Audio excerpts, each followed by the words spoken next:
DIY Delica Rondo coming at you from the Nomadic shop here in Sun Valley. We're about to do a little bit of an alternator swap out because this thing is what keeps your vehicle going. Right here, alternator, this one is torched. Old alternator, rough insides, bearing might be out, brushes might be out. We're gonna take this out of a 4D56 2.5 liter turbo diesel inside the Delica Start Wagon. So you're not gonna need too many tools to do this job. Really, you're just gonna need a Phillips screwdriver of manual or automatic sorts and a metric socket set, which you can use on a standard ratchet as such or a pneumatic, really fun ratchet here. So we're gonna take the seat out and the compartment below that blocks the engine bay. If you look down here, you can see that about half of the engine bay is exposed. Once we remove this half, it's much easier to access the bolts that you need. So there are 4 bolts on the seat. Hike this guy back, go for the front 2.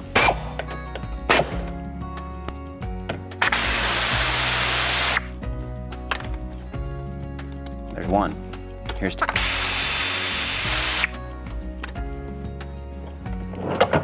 Lean it forward. 2 in the back. Flipping this and taking off the rear cover for the top of the intake. Try to put as many bolts back where they came from. Otherwise, you'll be confused when you try to put it all back together. It's probably about 15 bolts in this entire process. Seat is loose.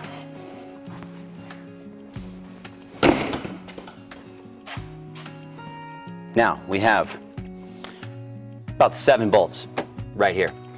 But first, you must take the e-brake and the gas opener lid thing out.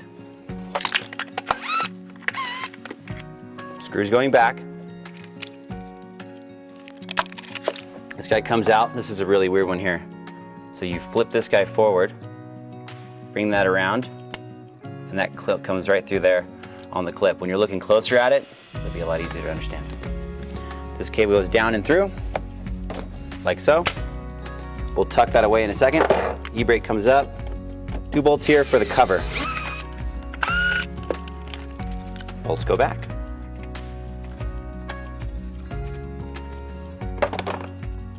Forgot to mention, end wrenches.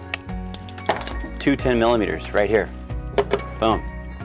There's a lock nut on here. Both on. Loosening the lock nut, and then loosening the main nut. Switching over to a ratchet side for optimal speed. Boom. There's a little cable here. I'm gonna pop out the front. The cable comes from under the engine bay up through the bracket and locks in. That's where those 2 nuts were. So now I'm gonna pull that towards the front of this puppy. Easiest when the e-brake is down. Boom. That guy's out. No need to remove the lever. Leave the lever there. Okay? Nuts go back onto the screw. Boom, boom, boom. And next, there is a wire, or 2 or 3, depending on the model of vehicle you have, that go right here. Organize your stuff. Okay. Cable.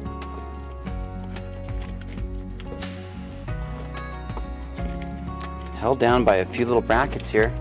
Boom, boom, boom, boom, boom. And moving back to pneumatic 12. Cable does not come out, just comes to the side. Okay.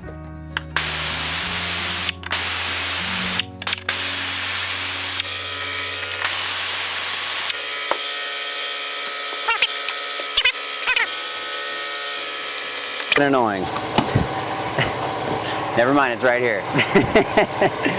We'll have to cut the audio on that part.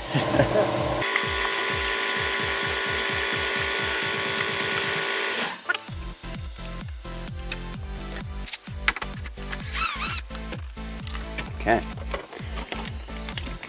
And in under 5 minutes, we are inside the engine bay. Look at that. Boom. All the way in. No big deal.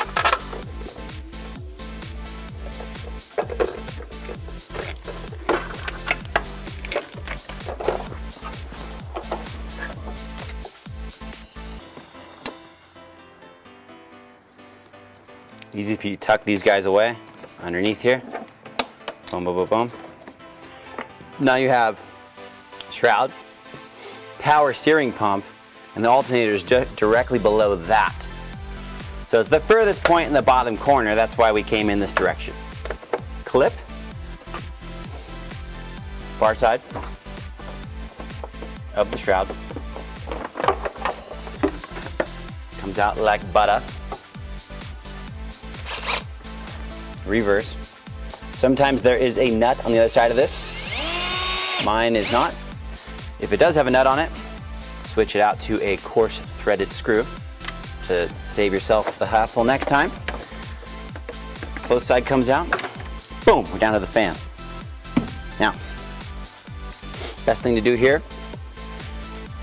is, honestly, save yourself trying to become more efficient. Take the fan off, take the power steering belt off, then the alternator belts off, in that order. If you try to just not do the fan or this, it's gonna be a pain. So trust me, done this 50 times. Here we go.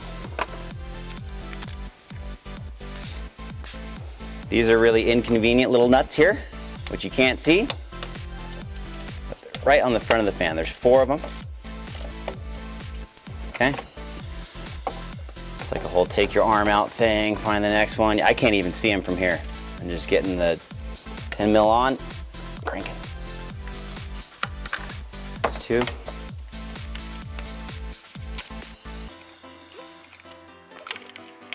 Take a deep breath. It's very key. Now, to really get them off, taking just an actual socket here, putting it with a bolt and pulling it out, because your fingers can't fit in between the 2 pieces of the fan. If you drop it, it's going to take you 10 minutes to find it, so don't drop it. Make sure you have a magnet handy. Really helps. There's 2. Just dropped one. Don't drop it.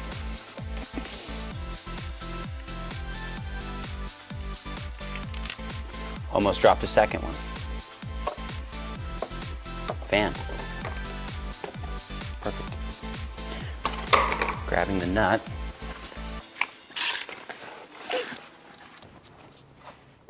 Ten minutes later. Boom. Okay, getting a 12er on the end of this guy. If you're lucky, you'll be able to get right under the nut right there, but there's 2 holes in the front of the power steering. This one happens to be lined up, which is rad, or you can use a 12 to go in this way. Probability shows, most likely that is going to be what's lined up. There's also a nut on the back side. Loosening, coming in. Not the easiest one to get onto, but there you go. I just loosened to the pivot point. Boom, coming out, pushing forward. Belt number 1. Now, the really weird part is down in this hole, and I think that the cameraman's really gonna have to get a little tight on this one. See what's going on. So I'm going to start with a 12mm on an extension here on my ratchet. I'm going to go down to the pivot point at the very bottom. Check it out. All you got to do is crack this one loose. You don't need to take it off. I suggest not taking it off just yet. Boom. So that's loose currently. Okay. Next we're going to go up to this guy right here. Okay. This is the stop bolt for the tensioner. I'm doing that. Now I'm going to hop over to a 12mm ratchet wrench. Check it out. So I want to have it on loosen. I want it to loosen that way. Here we go. can't even see this guy, but it's behind this hose here. On the very end of this bolt here is a hex nut, 12 mil, and I'm going to loosen that. It's definitely the most inconvenient spot for a tensioner bolt. But you loosen this guy up, this is what is going to loosen the tension on the belts and allow you to remove the belts.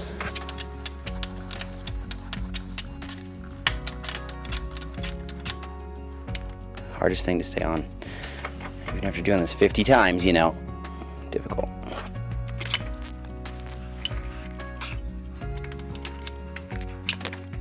Gets to a certain point where you can actually do it by hand. I'm grabbing hold of the actual stud here, loosening, and then it actually rotates forward, and as soon as it's rotated forward, this thing will pivot.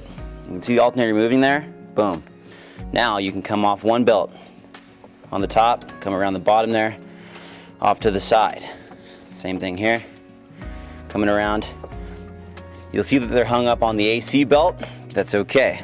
We can just leave the AC belt on there to save ourselves. Now, you have to undo the locking bolt on the tensioner on the front here. I'm going to take that completely off.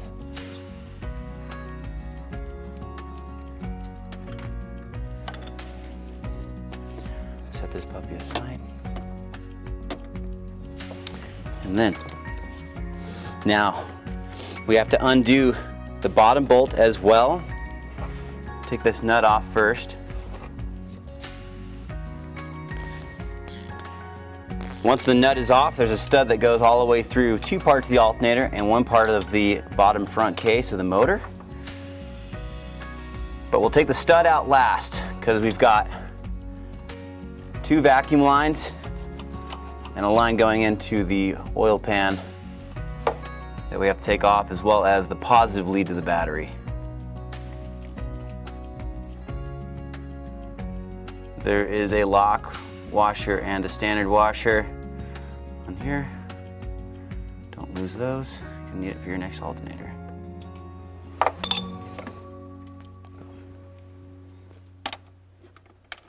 Sweet. Now that we have the belts off, the top tensioner setup released, and the lower pivot point undone, we have the inconvenient part on the back of the alternator with two vacuum lines. One positively we have to take off, the oil supply for the rear vacuum pump, and the line going into the oil pan. Because this line goes into the top of the oil pan, we need to drain a quart out of the oil pan, put the plug back in, remember to fill it up later.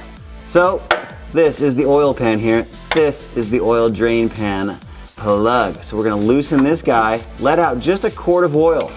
Make sure you have an oil pan that has enough room for this. We're going to loosen this guy. Just a smidge. It's going to have a fair amount of pressure, so be ready.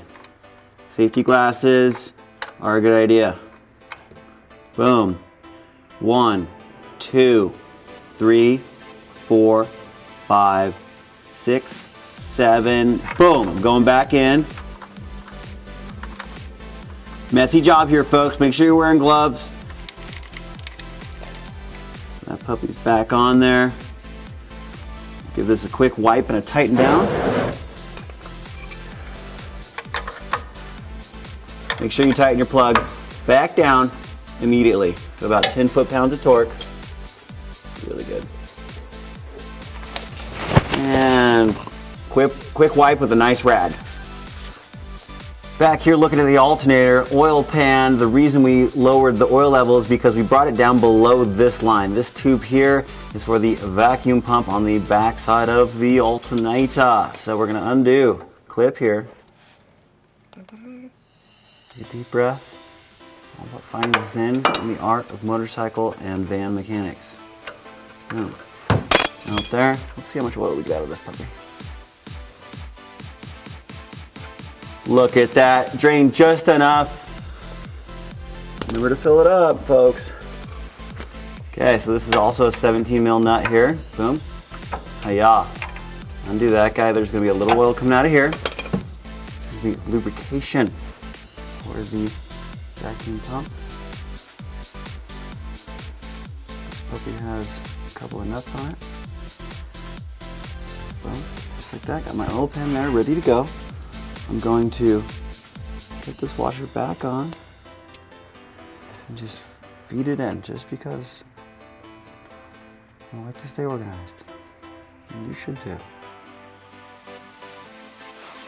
Wipe my hand off because I am absolutely covered in oil from that.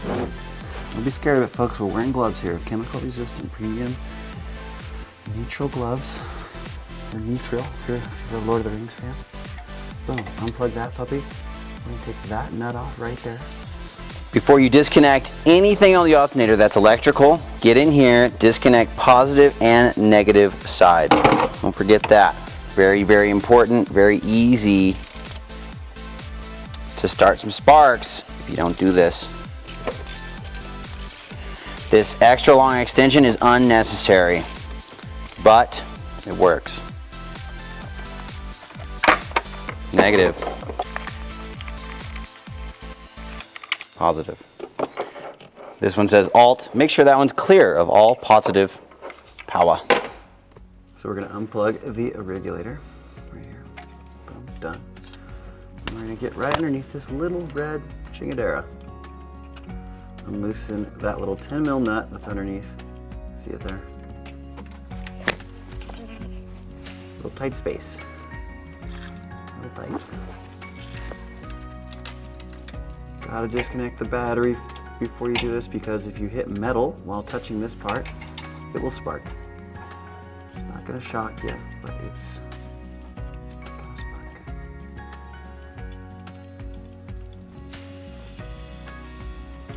Cool. So that's off. Putting the 10 mil nut back on. This wire right here comes up to a little plug. Pull that guy off as well. And we've got two vacuum lines, friends. Easiest to do. It's really hard to see here. I'm gonna pull this wire out of the way, if I can. Whoop. There. Vacuum line here, and right above it. Just gonna push this one off with the tip of my pliers there. Push it right off the top. Boom. You hear a little air release. And right on top of that is a clip. This is a horrible angle even for me to see, but clip to be undone.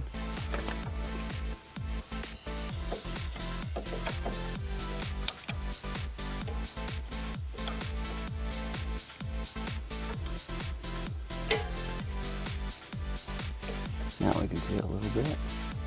I'm doing clip, pushing upward. This one's real stubborn, it's probably the hardest one. I'm gonna pull it down onto the bracket. There's our clip right there. So now I can just shove the hose straight up. Just gonna hold with my left hand and push up on my right.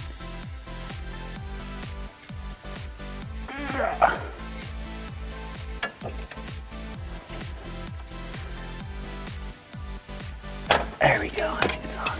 Nice. So now we've got our lower pivot point here. The alternator is only connected by this point now. So I'm going to pull this guy straight out, and the alternator should be loose. Rock it back and forth a little bit. And it's just stuck on this piece here, so as long as I get it around that, should be able to break loose.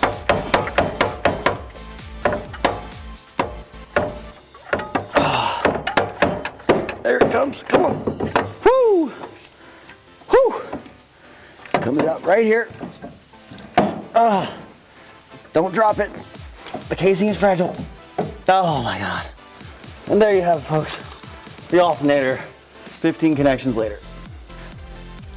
All right, folks, so when you're installing your new alternator, it is the reverse of removal, of course. But make sure that the diameter of the mounting hole on your new alternator is the same as your old one. All right, if your old one had a 12mm bolt on it, that bolt is going to be smaller than if it has a 14mm bolt. There's two different types, so check that. Make sure to either anneal the washers that you took off of the oil feed or get some new ones. Anyways, have fun. I know it's not easy, but it certainly is cheaper doing it yourself. Rondo Nomadic Van DIY signing off.